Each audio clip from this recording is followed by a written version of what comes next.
How to move emails automatically in Outlook. Hello everyone, welcome to this channel. I'm here to help you out today. So without any delay, let's get started. Now first of all, launch the Chrome browser on your device and make sure that you're logged into your Outlook website.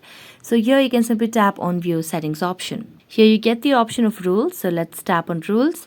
And as you tap on rules, you can simply tap on Add New Rule. Now name your rule over here. So I'm gonna set a name for the rule. You can add a condition.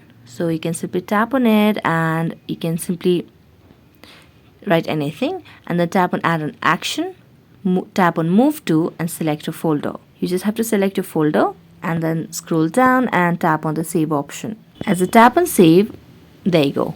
Now you have created a rule, so you can simply save the rule and you can test by sending a matching email, or let's check if you have successfully created a rule. So that's it. Thank you so much for watching this video. See you next time.